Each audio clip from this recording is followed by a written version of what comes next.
Okay. Okay. Good. Yeah. Good. So Mike hands lessons. Yeah. And We're good to go? Good evening, everyone.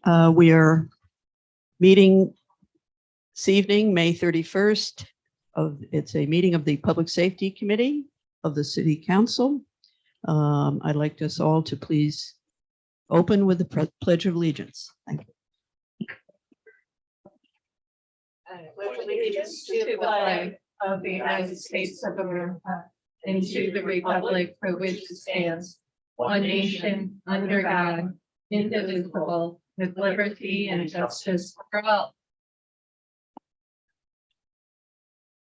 Members of the Public Safety Committee, Councilman Gully, It's here now. Councilmember Men, Present. Councilmember Steele present. Also present with us tonight, Council President Mantello, Councilmember Conley Wilson, Councilmember Soriento, and we're pleased to have with us for our evening's agenda, Eric Wisher, our chief from the fire department, and I'll just briefly review our agenda. Tonight's main objective is to get an update on the ER wait times and how things are proceeding in that vein. We will have a brief discussion of the Guilderland's offload policy. We will not be discussing bus patrol, as that I have since learned both school districts in Troy are going with the county program. So we will not be listening to that presentation tonight. If any members have questions about it, we can certainly bring them in at a future date, but it's pretty much a done deal. Good.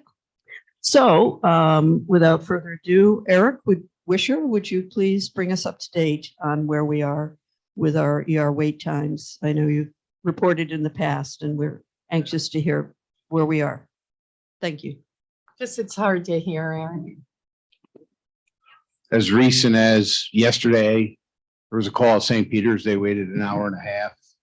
I think a couple times in the last few weeks, the hospitals have been on diversion for a few hours a day. It doesn't seem to be as rampant as it was during the middle of the winter, but there's still issues with it. And Albany hospitals seem to be the worst of the places where you wait the longest. And last fall we were there an hour. One of the paramedics ran through the protocols, called the doctor for more orders to give more further along in the medicine process. And he asked what the ETA was, and he said he'd been sitting in a parking lot for an hour. And they said they do what they could do to get him in, but give him the orders to follow. And it was 2.5 hours total before they got in.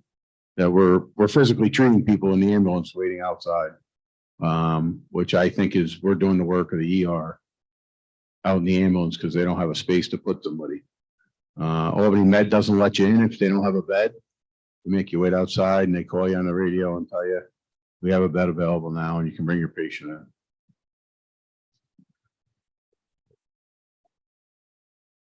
Any questions? Chair? Council President? Sure.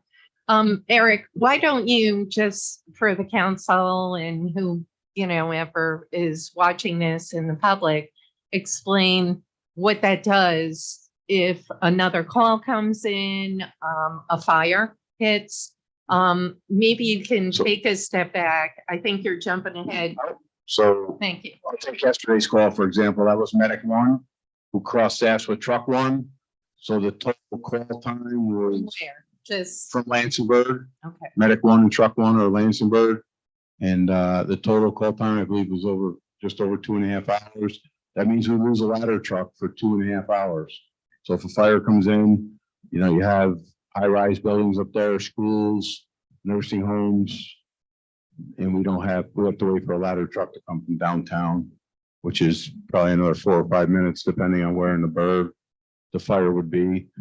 And same thing with, if it's medic 2, we lose engine 2, which is RPI from Bowden Road, from in the RPI, right? That's probably our value-wise, our most expensive district. It has schools, it has nursing homes, it has college. And, the daytime population is obviously much higher than the after-hours population, but there's a lot of people up in that district. There's a lot of different things at RPI and the different labs that they use. Constitutes hazmat calls. We've had a few of them up there recently. And so when those calls come in and we're shorthanded with those 2 ambulances to jump, we lose 5 guys to respond to a fire call when that happens. And then if the other ambulance is out, we lose another 2 guys. Explain that.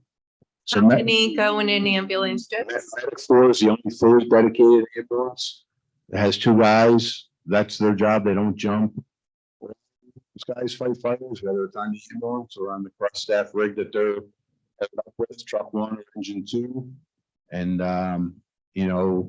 the call volume has increased in the 26 years we've had the ambulance by 134%. From 5,900 calls to 14,000 calls. And the minimum manning has stayed at 24 with a 0% increase. We haven't changed what we've done in 26 years. So guys step up apparently to get these things done. If they can, guys respond from the hospitals. Last summer we had a shooting and Medic 1 responded from Albany Med to a shooting in Landsberg because there was no ambulances available, which still keeps truck 1 off duty for another call, continuously call after call. So that's my big concern. If there's a fire, that we don't have the appropriate amount of staffing. And everybody else is just as busy as we are, right? Every fire department around is just an understaffed fire department helping another understaffed fire department, right? And there's call after call after call. On the firehouse, so 2 of the last 3 days, we've done 15 calls. 2 of those 3 days and 10 calls the other day. We used to do like 6 or 7 calls. So it's definitely getting busier and, it has an effect on other things when those ambulances are out. It's hard to get a mutual aid ambulance. Up in Station 2's district, Medic 2's response district, there is a peak ambulance during the daytime from 8 a.m. to 8 p.m. But the nursing homes, assisted living facilities, during COVID, people lost employees. Mohawk, it was Empire at the time, they're gone now. But they weren't doing the calls in those places. We got stuck doing all those calls. At the Elliott last year, we did 715 calls. I believe that number is down right now some. They've changed some things up there. Maybe Chief Salucci could tell you more about that. But, we go there for lift assist. The staff doesn't pick people up. And, we do a lot of transports out of these places because they can't, even the doctor's office, we do a transport out of there because they can't get an ambulance to take somebody to the cardiologist. And there's nobody to call. There's nobody coming. They're all just as busy as we are. Everybody is. We're the largest municipal transport agency in the Remo region that fights fires. That's us. Colony does a few more calls than we do, but they don't fight fires. So. And Chair, on that note, I've talked about this a lot. I was present on the council, and one of the sponsors of the city-run ambulance back in the mid-90s. I mentioned that many times. I was 15 years old. But saying that, we put the RFP out. Has that closed, Chief? And have we received any proposals? And do they look promising at all? Good? Because in my opinion, obviously our demographics have changed, the city, we have more apartment buildings than ever now. The city obviously has changed over 30 years. So saying that, moving forward, hopefully we'll get innovative, more modern proposals and ways to balance our fire, our EMT, our ambulance, because I know how strapped the fire department is right now. I know, the morale's tough. Lots of the folks are doing OT endlessly. So saying that something's got to give here before something major happens. And She also requested last October, information to do our own study. We haven't received that yet. It's been 9 months. So we would have a comparative study to go against with what the city is proposing in their study. When we get that information, we'll forward it to the people that are going to do our study. And there'll be pros and cons of each, I'm sure. sure. So if you put a proposal out, the UFA, We can do it through the National Association of Firefighters. They have somebody that does it. They send us all the information that they need to do it. And we pass that on to the chief, and we're waiting for the county to provide that information, the last I was told. Thank you. Any other questions for Eric? Sure. Councilman Gully? Have they given you any reason why it's taking so long to get this information? Has anybody followed up with them to? Last I asked, it was on the county. We were waiting on the county. And of course, the new firefighters coming on board will help eventually. But you guys have to work through the situation you're in right now with your staff. And I know that some of the guys I've talked to, they're just really, they're not feeling like they're getting the best of life out of their position because they feel overworked and underpaid. And I understand that. But we all have to kind of dig in at times, and it's going to get better because we have new firefighters coming on. We have a list of how many, chief? How many are on the list? 124, and we're looking for how many? 24, 20? Hopefully out of those 124, we can find 20 that are qualified and able to go and help you guys out. I know tonight we're discussing this process with waiting at ER times. Have you had a chance to review that information? Review the rate on that. Have That's you the reviewed that information. Yeah, they charge for their time that they sit there. So what happens is they don't sit there as much. I'm not sure if Clifton Park does it, but I've been at some twice. And there'll be like 7, 8 stretchers lined up in the hallway, and Clifton Park's at the end. And they go down and get their stretcher and wheel them right past everybody, and they're out of there. So I gotta assume they're doing it too. So I think that, through reading this, I don't see the charges in here. I didn't, I just seen the plan and the steps, and there's a lot of criteria involved in each step, whether it's a red line or yellow line or green line or whatever line they have in here.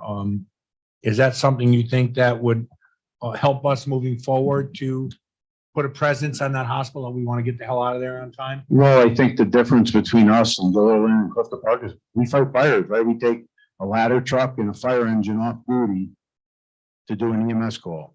Yep. They don't do that. They don't fight fires, right? We have to, that's our primary agency. It says Troy Fire Department out in the front of the building, right? That's our primary function. Yeah, absolutely. Do you have a number on how many ambulance calls average we do a day?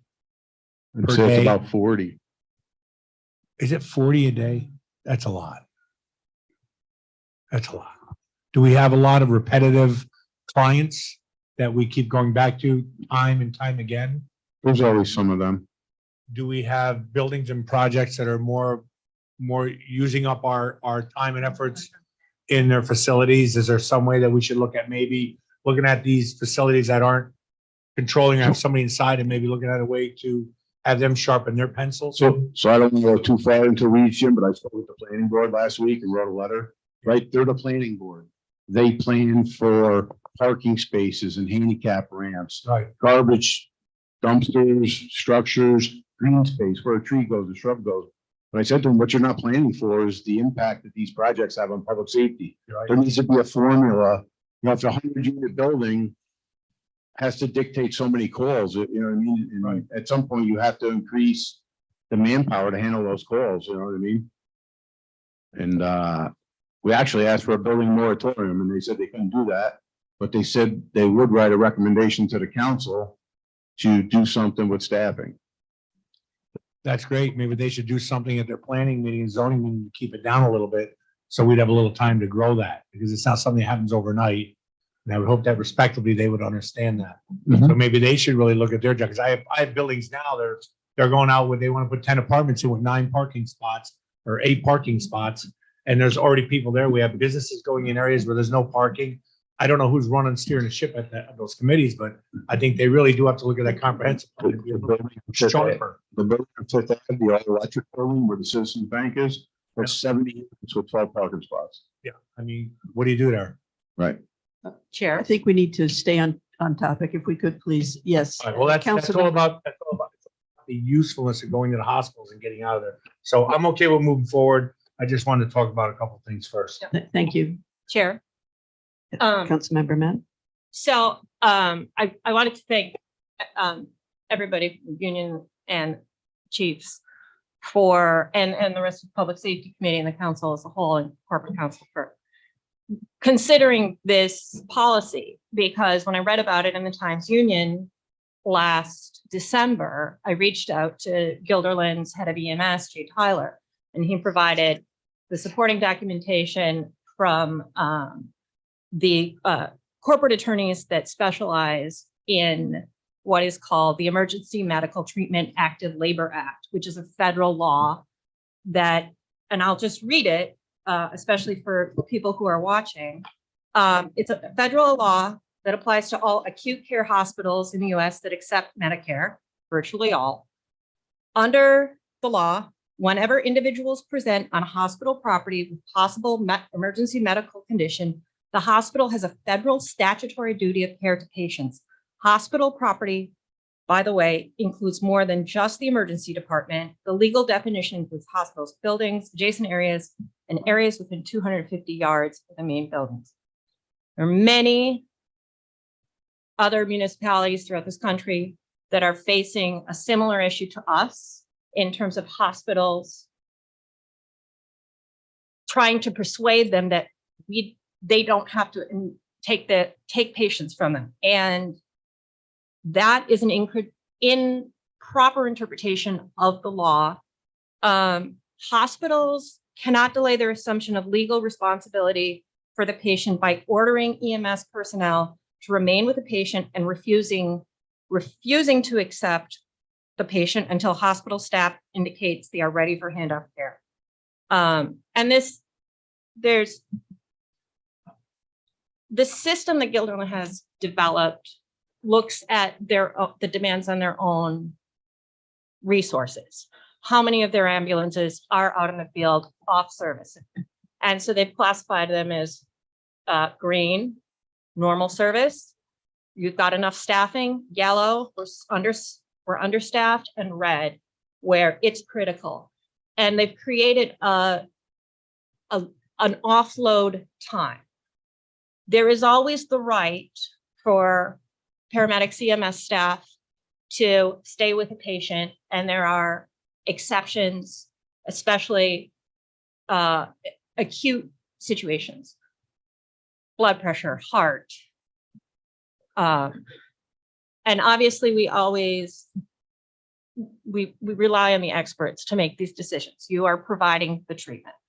However, when it's a situation that the process can be sped up, this is more a method of communicating with the hospital, giving the director of emergency services or head of nursing or the identified point person different benchmarks for time, telling them at what point the patient will be offloaded. And I spoke with Jay Tyler, the head of their EMS, to see 6 months in how's it actually working? I called him today. And he said that it has been very successful for them, that they have only had to bill a hospital, which is the stick, for when they don't offload within these different ranges of time, twice. And they've only had to do it to St. Peter's. And that they've found that the way that the hospital personnel treats their EMS is much more respectful. There's a better line of communication that's been opened. He said that Albany Med they've had no problems at all. There were two things he really highlighted. One, this policy gives leverage over the hospitals and an incentive for them to appropriately staff and to not rely on EMS to provide the care that should be done in the emergency room. And two, it's opened up a line of communication. The hospitals have this policy. Now they're familiar with it and have been implementing it for the last 6 months with 2 different municipalities. And they've also found that it improves communication through the Pulsera system, which I believe we use as well for communicating even before the rig arrives at the hospital. You know, there's a federally imposed duty on hospitals. They take federal money. They have to take patients. If you crawl into the parking lot, they have to treat them. And so obviously we have a lot of challenges in front of our fire department, but we should not be providing, Troy taxpayers should not be paying for, and our EMS should not be trapped at a hospital parking lot because the hospitals have not appropriately staffed based on need. And that's part of the reason I brought this policy forward as something for us to consider. Thank you. Thank you. At this point, I would, if there are no other questions, Council President. Chair, well, I have a ton of questions with that because, you know, personally, a year ago, my dad fell. He was transported to Albany Med. It was toward the end of COVID. He sat in the parking lot with Joe Henkel, who was wonderful, talking about the Yankees the whole time for about an hour and a half. He then was brought in the ER and they stuck him in the hallway for another probably couple hours. Eventually the next day he ended up getting a room. So I guess my major questions, ultimately, we want to ensure, and I understand you're talking financial, I'm also on the flip side, the patient. So, you know, obviously this has to be a partnership because if the hospital is just going to say, okay, we have this agreement, we're going to take the patient and just shove them into a hallway, that's not good either, even though financially helps us maybe, you know, and at the same time frees our firefighters, EMS, ambulance to come back to Troy to do what they need to do. I get that. But Guilderland, you know, I'm sure has what, a 10th, if that the calls that we have. So I think there's a ton of questions, but I'm certainly open to looking at this. But do you know maybe Guilderland's calls, like how many they have compared to us? I would think very minimal, correct? And they do ambulance EMT only, correct? They don't fight fires. Okay. So, but I'm so glad that you brought this to our attention, and having this public safety meeting, Councilmember Steele, but certainly just a ton of questions. It's certainly very complicated Yeah. because it's not just one part of the system. Right. We're looking at the whole system. But I want to thank the chiefs for coming tonight as well. If there are no more questions for Mr. Wisher, we'd like to move on to hearing from our chiefs. Chair. Okay, I'm sorry. We have one more question. Yeah, just one more question. I know you mentioned we get about 40 a day for calls for EMS. I'm curious, how many do we get in regards to fires? Would you guess? Or maybe like on a weekly basis?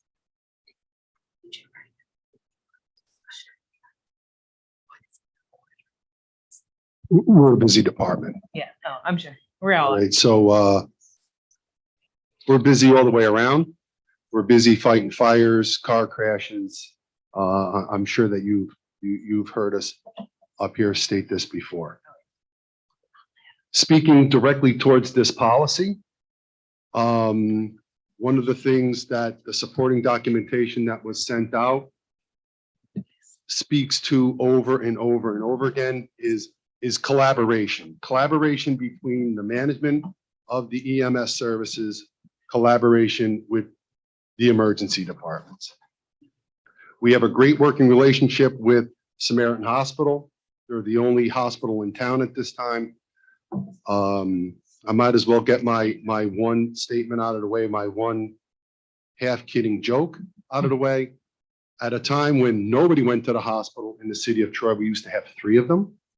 Now, when it seems that a lot of people are going to the hospital, we have 1. Yeah, good point. So towards that point, Richie will speak to this, the Assistant Chief Salucci will speak to this.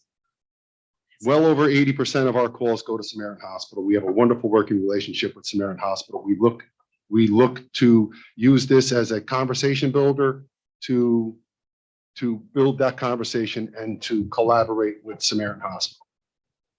That's number 1. The second thing is our average wait times at Samaritan Hospital are less than 9 minutes for all of our calls.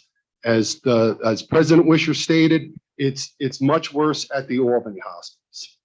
Absolutely, our average wait times at the Albany hospitals are much higher, but well over 80% of our calls go to Samaritan Hospital.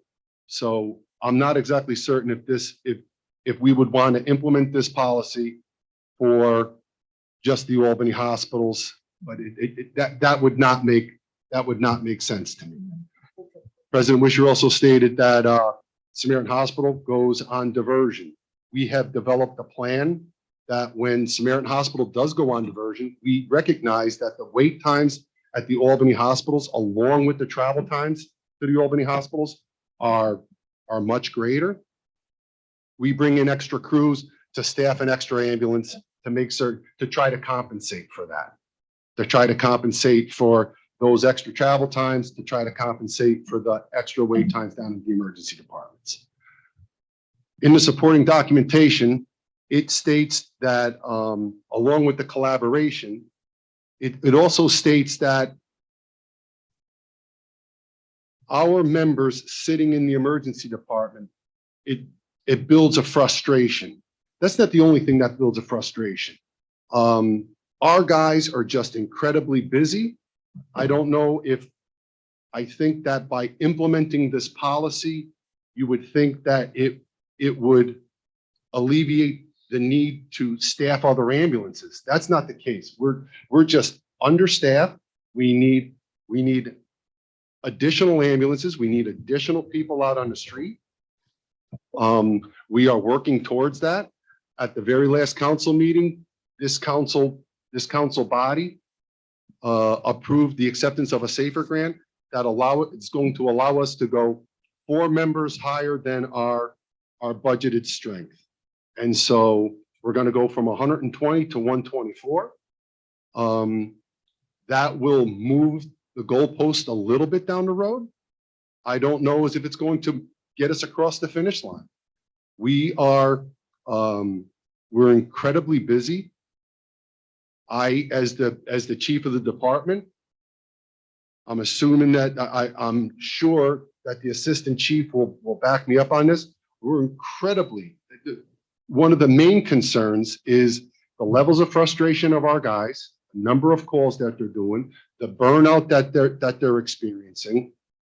However, to get them back out on the street so that they could take in another call to basically get back in line to deliver that person to the emergency room is an issue. Like the capacity of the City of Troy's Fire Department is not where it should be.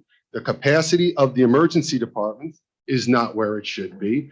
And I don't think that it would not be beneficial to place our firefighters in a contentious relationship with the staff of the emergency departments, to have them duke it out on the emergency floor. You have to take this patient, you have to take this patient, you have to take. They are stressed, they are overworked, they're frustrated, they're getting burned out at the emergency departments.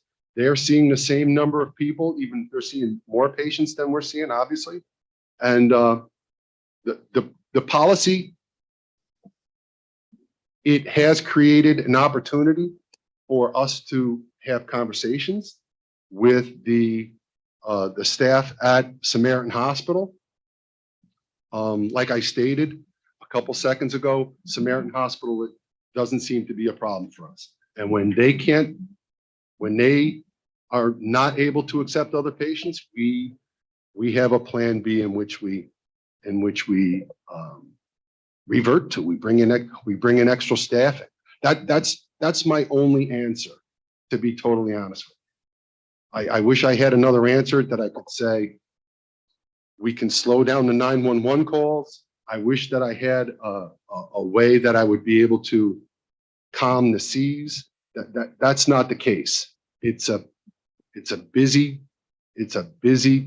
city, fire-wise, car crash-wise, EMS-wise, elevator rescues, gas leaks. OD. You know, we really do. The bang for the buck that the city gets from the city's fire department, I think that we do just an absolutely fantastic job. I couldn't be more proud of the work that the guys do. One of the members of the city council just made the comment that our guys are in working overtime, and they are in day in, day out, 24 hours a day, 7 days a week. They're making certain that stuff is getting staffed. I personally am concerned about their, the amount of work, the amount of frustration that they're seeing. And I'm concerned about the burnout. But again, I don't know is if this policy to get our guys out on the street a little bit quicker, to take in another EMS call, to get back in line at the emergency department would be a way for us to go. Chair. At this time, I'd like to have Assistant Chief Salucci. Do you want to add anything to that? Just pretty much going off what the chief said, we have some specific numbers here. We're actually more like 88%, up 87, 88% for Samaritan Hospital, right? We have an average offload time of 8.8 minutes. All right. There absolutely is definitely times where we're there, 40 minutes or something like that. But for the most part, it's 8.8 minutes. Albany Med is 12.3 minutes. And as mentioned previously, St. Peter's is 22.5 minutes. So that being said, if you looked into this policy, there are quite a bit of exclusion criteria in there, like the Councilmember Men mentioned, regarding if there's an IV established, if there's vital signs and such are not in the proper limits, cardiac issues, monitor, stuff like that. So I think the amount of times where this would actually come into play, like we mentioned the call yesterday, an hour and a half, a wait time, which I checked on was true. That person did have an IV established, so that person would not have fallen within this criteria. They would have fallen in exclusion criteria, so they would not have been available to follow this policy. So just in general, it's certainly not perfect. In general, the numbers are getting better. And as the chief said, we have a very good relationship with specifically Samaritan Hospital. We do have a relationship with Albany Med also. We're able to talk back and forth. We were just up there a couple weeks ago, and it's a very open relationship, and they're willing to help out. They're, if I have it in here somewhere, I think their offload times, in the 92% of the time, they're less than 20 minutes on their latest numbers. So 88% of the time, we're getting them we're getting them off the stretcher quick enough. Thank you. Councilmember Men first and then Councilman Hussain. I completely agree. I mean, our fundamental problem is understaffing. And this policy doesn't address staffing. That is about us better compensating, being able to hire, and we've come up with some really good ways to train and to fill our force. We do have to respond to every 911 call that comes in so even if there's a wait, because we're sitting at a hospital, and it's wonderful to hear that Samaritan is such a good partner and that the majority of the time there is a fast. We write laws for worst case scenarios, not best case scenarios. And if we are ever to return to a situation like we were in a couple of years ago, where there were very long hospital wait times, this is some leverage. There's always choice in implementing a policy, whether or not you choose to do it on a case-by-case basis. But if you don't have an incentive on your books, you don't have a tool in your toolbox. We may never need to use this, but it's a tool we can have in our toolbox that when the situation does arise that we do need it, it's there. And it also, I think, is the opportunity to have some clear parameters, that something that the hospitals are now already familiar with, so that they can understand Troy's in the situation. They're at a point where it's the 45-minute mark and the offload needs to happen. Going back into service, it's intense work, obviously, very intense work. My dad's was an ER doc for almost 40 years. So, I mean, I very much understand that level of an understaffed hospital, like very small rural hospital. And I think this offers us an opportunity that's already been tested in the capital region, and it's just one tool. Hopefully it's a tool we never have to use. But if you don't have the tool, when the problem arises, you can't use it because it doesn't exist. Councilmember Soriento. So the average wait time, is that based on the call volumes for this year itself, or within the last couple of years? That was, I neglected, that was from January 1st to May 30th. January of this year. Current. Okay, all Yes. right. And also just one more question. So we said how many are on the firefighter eligible list? 124. And is that pending the CPAT results, or is that, Correct. The CPAT's scheduled for June 26, 27. so then pretty much it'll be about half of that, 75% of that Somewhere. in there. left. Okay. All right, well, thanks. Thank you. Council President and Councilman Gunley. Thank you, Councilmember Steele. You read my mind. Couple of quick questions, and this is great, good information. And it sounds like since COVID has, hopefully is a part of our past and simmered down, knock on plastic, that the call volumes and the waiting times, I should say, have decreased tremendously. Probably, yeah. Okay, but better. You know what, Rich, you also mentioned, I think Eric mentioned the nursing homes. Can you fill us in on the call volume with the nursing homes and the impact that is happening? And hopefully the company that's in will look at that also. But if you could clue us in on that call volume in terms of how many of those calls are more transport, and say a third. What would you say I mean, without having the hard stats in front of you or maybe. Yeah, that's a difficult number to put. Mhm. Anytime like you said, we have to answer every 911 call, right? So we try to work with the facilities to steer them away from that. And as we mentioned, Elliott of Troy, we had a tremendous amount of calls up there last year. In the year prior, Chief McMahon and I met with the administration up there. And I'll admit, the first meeting, I really wasn't too impressed with them. I thought they were, kind of listening to us. But approximately 2 months later, he called me back with a plan and, wanted to meet with us and implemented the plan. And at the time, I think we were averaging like 3 to 4 calls a day up there. And within a month or two timeframe, we were down to less than 1.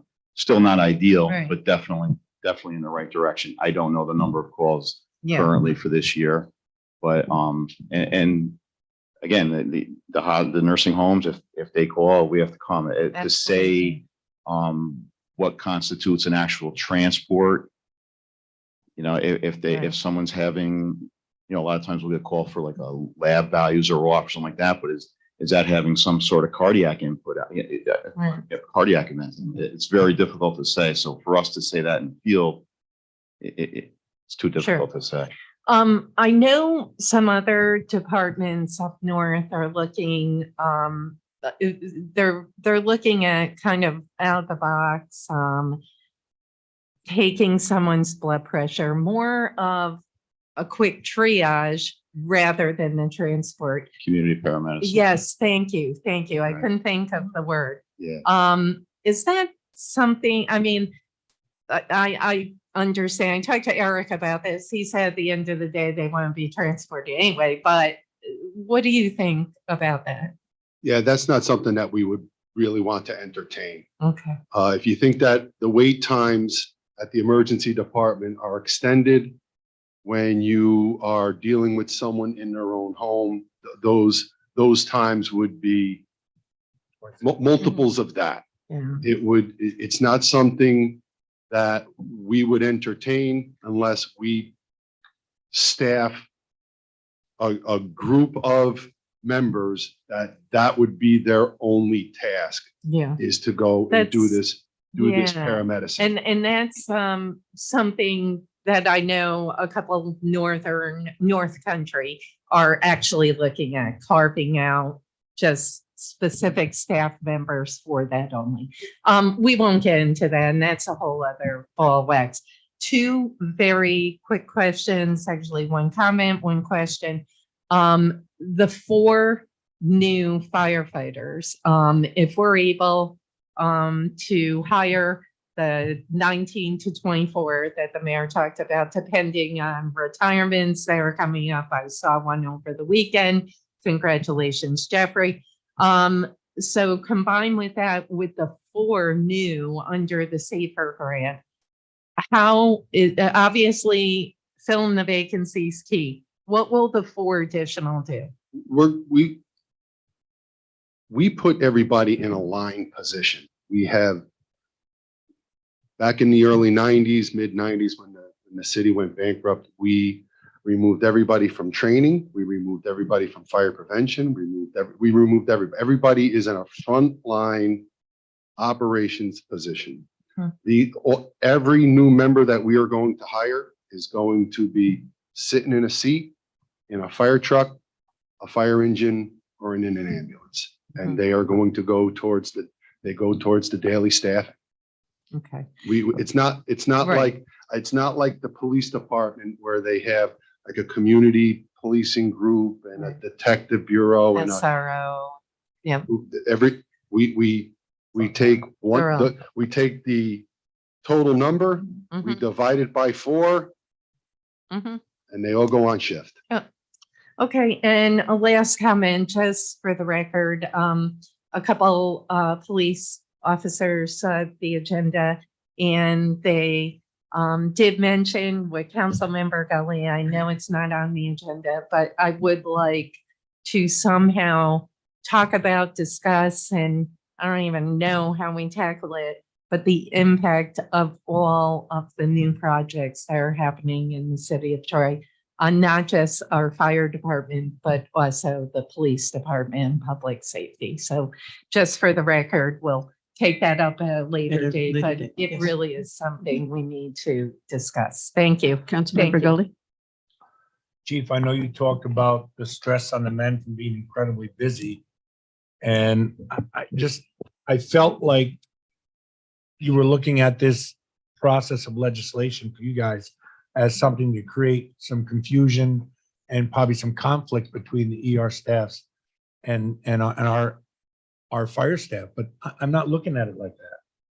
I'm looking at it as a way in the back of their mind, they know that there's a policy here like there is in other places to get the guys in and out, just so that they're aware of it. Not just that they just are, we're gonna go in there and say, hey, we're leaving you, praise, we're walking away. We still have a heart. And I believe our guys will, I don't even know, is that working? I believe our guys would never do that because they all have heart. And they all show that between each other and what they do out in the public. But I think just having something there that's just a guideline that says, hey, we can only go this far because other cities are doing it and other cities are getting results with it. And I'm not thinking that we use it as a hammer on the ER room, but just a way to have that consciousness in the back that says, hey, Troy guys got to get out of here too. We can't bring in Colony, Gill, and leave these guys sitting out there.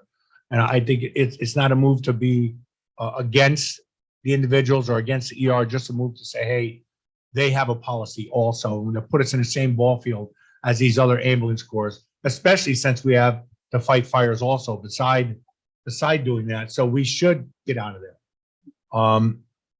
And I think that you talked about the pressure on staffing.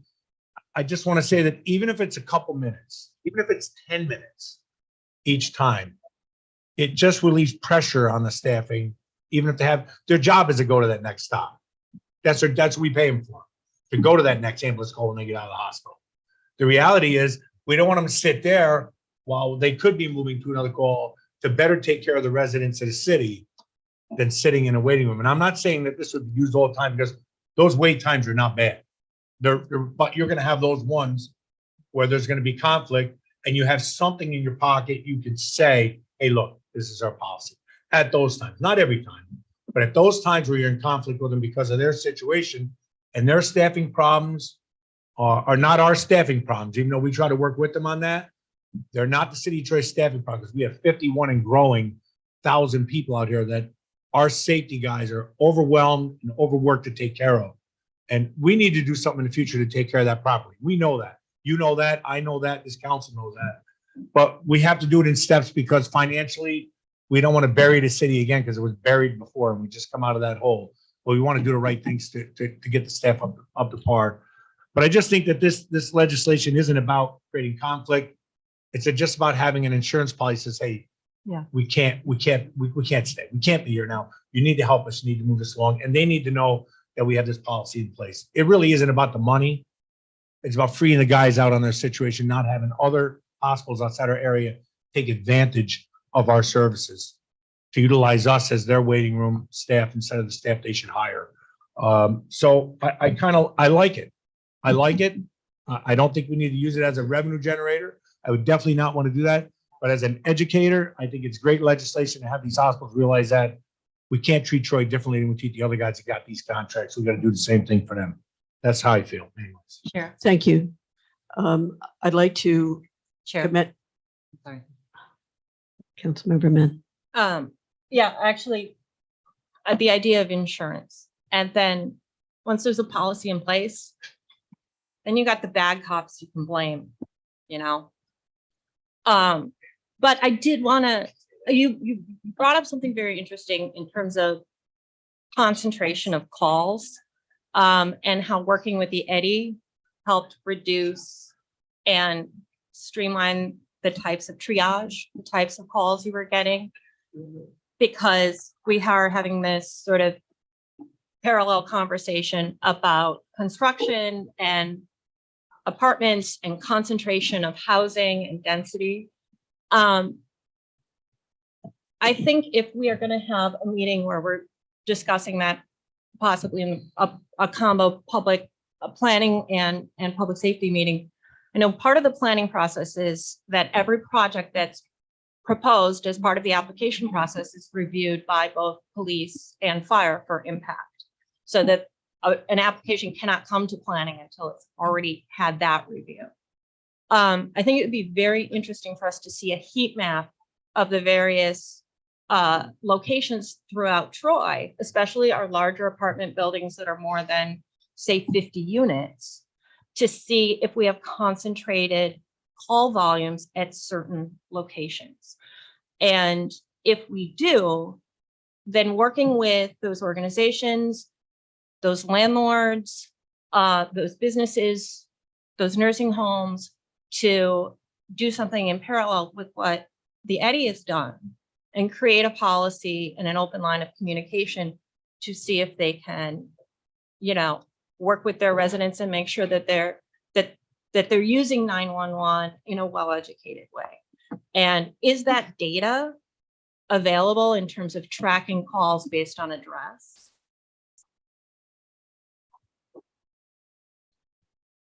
Yes.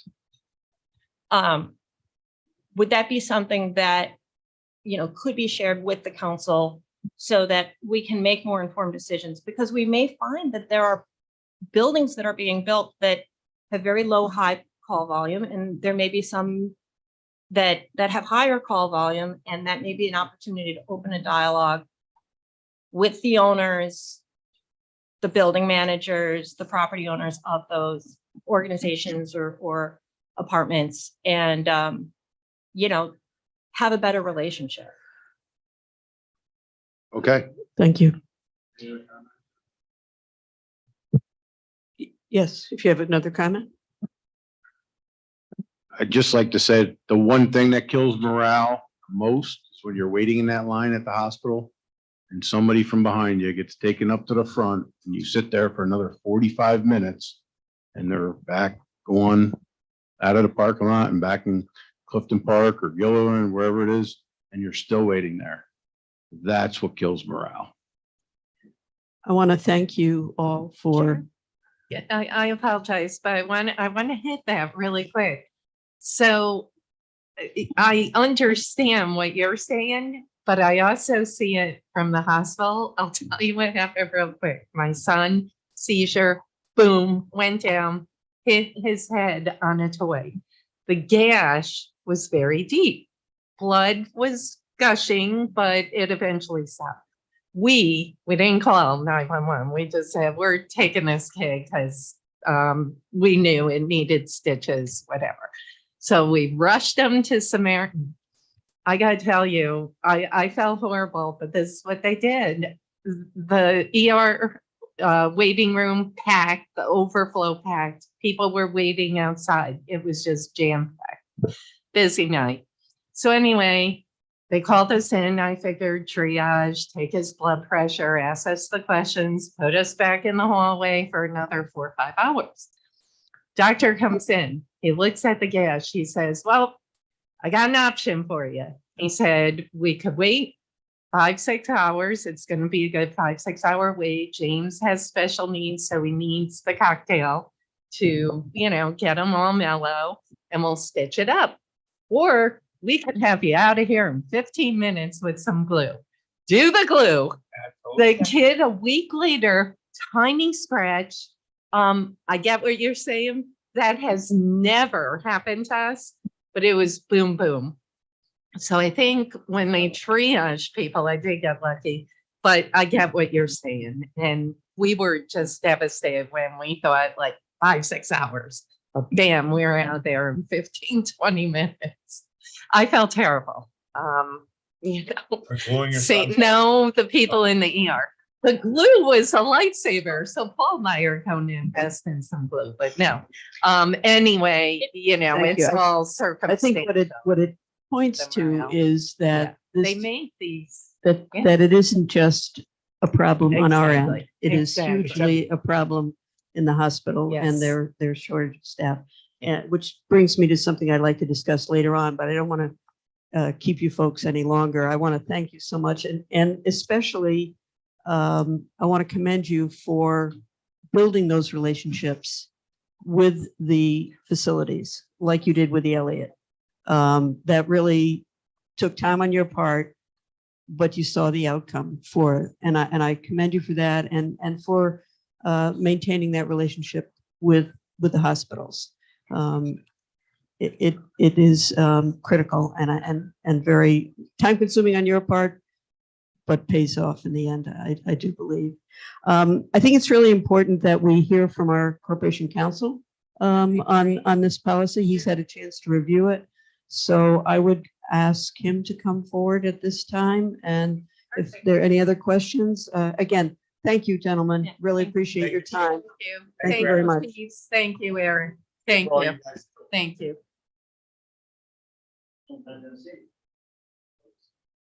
That is small writing on that pad. I can't even see it. You want to grab the mic, please? It's all shorthand. It's shorthand. Which Maybe one's he doesn't yours, have much. left or right? Southpaw. Now it's working. Thank you.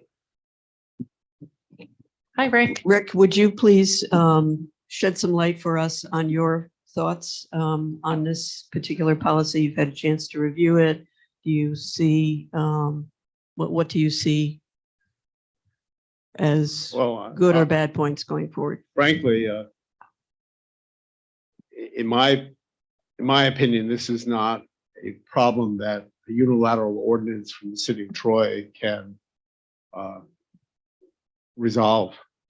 The problem is systemic. We are doing what we can to employ more firefighters and increase our staffing. We've increased our ambulance capacity, peak ambulance. The problem has more or less been consistently in the hospitals. I mean, at one time in Troy, we had both St. Mary's and Samaritan, running at 60% capacity or something like that. And the bean counters combine them, and now Samaritan runs at 90% capacity. So sometimes you have to wait. But still, our average times are well within the goal in Gilliland, which is 15 minutes, both at Albany Med and at Samaritan. The problem consistently is St. Peter's. And I don't know if that has anything to do with the fact that they specialize in cardiac and if they get more, cardiac treatment cases there. I mean, that's how I look at it. I mean, it's one thing to say you could bill the hospital. It's another thing to collect the bill. I don't, with a unilateral ordinance like that. The other thing is, would we just bill the Albany hospitals, or would we bill,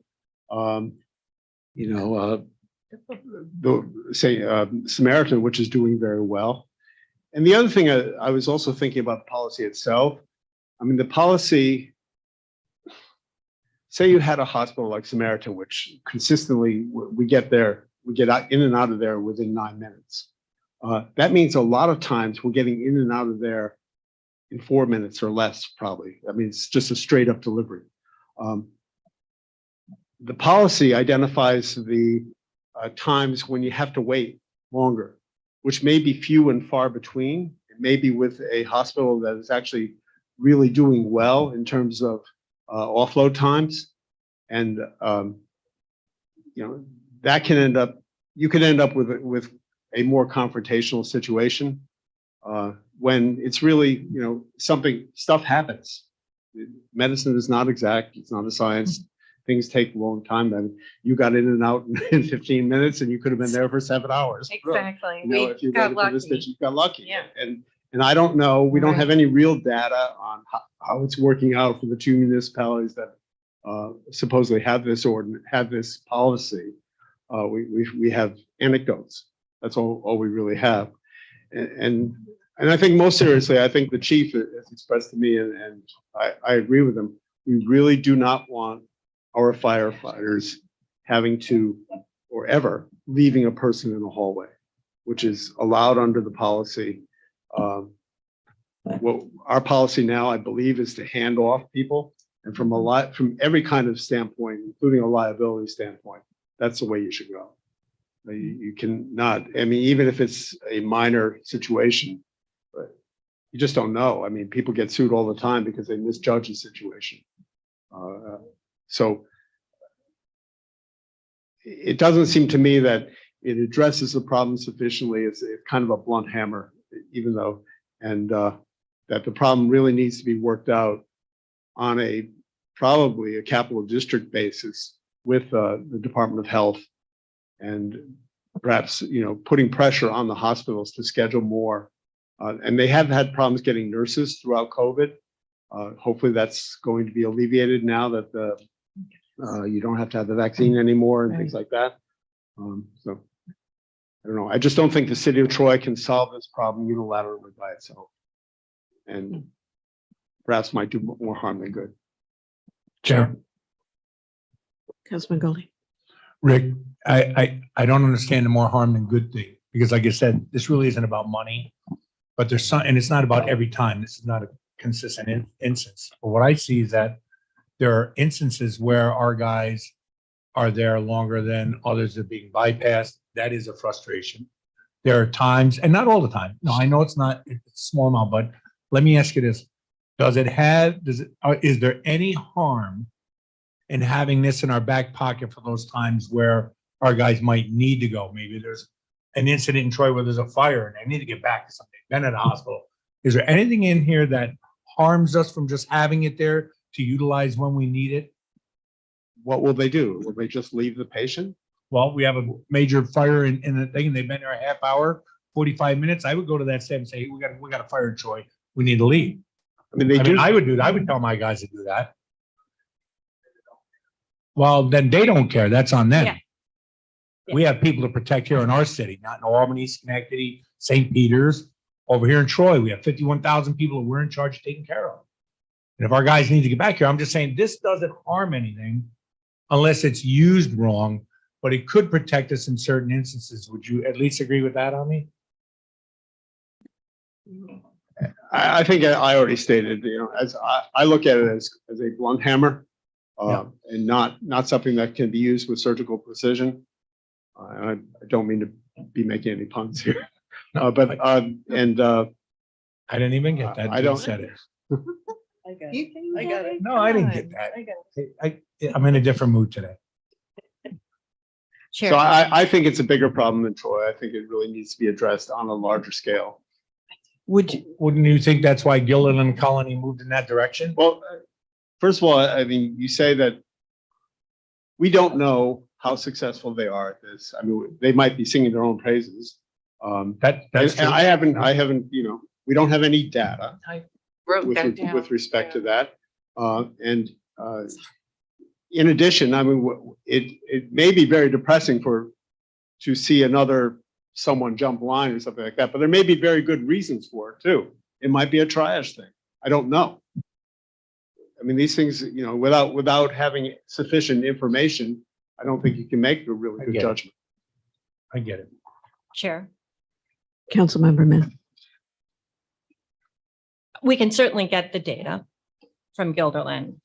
Everyone's had this information for 6 months as we've been waiting to get a public safety meeting. And fortunately, in that period of time, they've been able to review how effective the policy has been. And I'm happy to follow up with that to see if they're willing to provide any statistical data that can help inform us. But I think we have to remember what the role of the city of Troy is.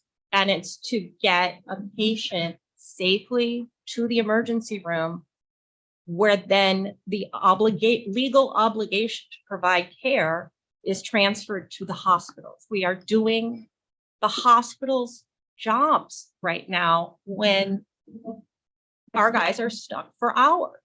And it may be a rare occasion, but it still happens.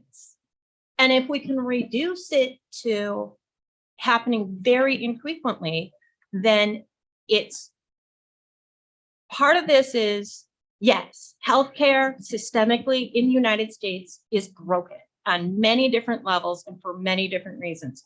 And we're not the feds, we're not the state, we're not the county, we're the city. What do we have within our control to try to make a better experience for our residents and our firefighters? This is one thing we have in our control. We can't increase Medicare reimbursement. We can't force a hospital to hire more staff. We can try to work with them and collaborate with them and have a positive relationship. We're so happy to hear that we do.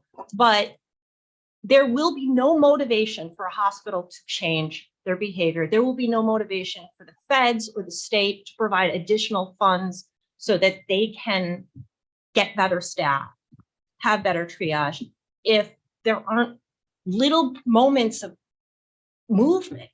And this is something that falls within the definition of what an ER is legally responsible to do. We're providing patient care when there's an emergency room that has the same duty and the full duty. So I don't know. I don't think it's worth. I think we need to think about where the edges of our abilities to persuade are, and if this is a tool that provides some leverage in a negotiation, a persuasion of the hospitals to help get our ambulances out the door faster, other municipalities are going to start doing this because it's proving to be effective. So sooner or later, we're going to keep getting bumped further and further back. So do we want to be ahead of the curve and motivate hospitals and work with hospitals to get better patient outcomes? Or do we want to wait because it's too big of a problem to do anything about right now? We have a tool. Let's use it. Let's try it. If it doesn't work, we can rescind the policy. It's part of the policy is a 90-day review to see if it's still working. If it's not working in 90 days, 180 days, we can scrap it. If you do nothing, you get the same result over and over and over again. And if you expect something different, that's the definition of insanity. Rick, would you please elaborate? You mentioned liability, which is something that we as council members should accept as something that we should be very concerned about. So would you elaborate on what your thoughts on that? I mean, I think Councilmember Men is correct that the hospital does have a legal duty, but once you undertake the care of a patient, you can't leave. Yes, you can. In my opinion, Literally, okay? under You the law, can- under federal law, you can. That is Under federal law, the federal, Councilmember, the federal law says that the hospital has a legal duty. That doesn't mean the firefighter or the paramedic can leave the patient. Yes. It does not mean the same thing. It's different entirely. You could end up with, I mean, if you leave someone in the middle of an event, maybe you haven't recognized its seriousness or something like that, you will be sued and you could be liable for paying damages, regardless of the fact whether or not someone else also had it. Thank you, Chair, Council President. just, I think what I'd like to see, I did write it down when Rick said, I would like to see the data from Guilderland, from Clifton Park, and I'm curious if they joined during COVID and no, they joined January. recently. It was Okay, last fall. that's what I'm asking. It was last Okay, fall. all right. And, you know, I know Phil Barrett well. I mean, I could give him a buzz, but yeah, if we could get some concrete data, I think that would help us. Are there any You know. other questions from folks? I think one thing we mentioned repeatedly tonight has been the fact that hospitals are not producing and they are not staffed properly. And I think many of you may have heard Senator Schumer's announcement this week where he is fighting to change the Medicare reimbursement rate to capital district hospitals, which may well help us in this area. And I would hope perhaps, Council President, that you would entertain a motion of our council. Perhaps we could enact some legislation at the finance meeting tomorrow night to support Senator Schumer's actions here, because I think this will go a long way to helping our firemen who deserve to be treated equally. And so If there are no other questions, I would entertain a motion to adjourn. Motion. Second, Second. all in favor? Us, Opposed? those guys. We're adjourned, and I want to thank everyone again. Thank you all to our participants this evening. Thanks.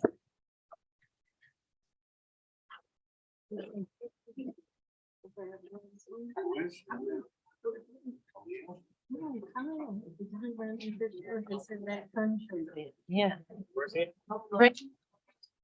Yeah, yeah, that sounds good. Unanimously.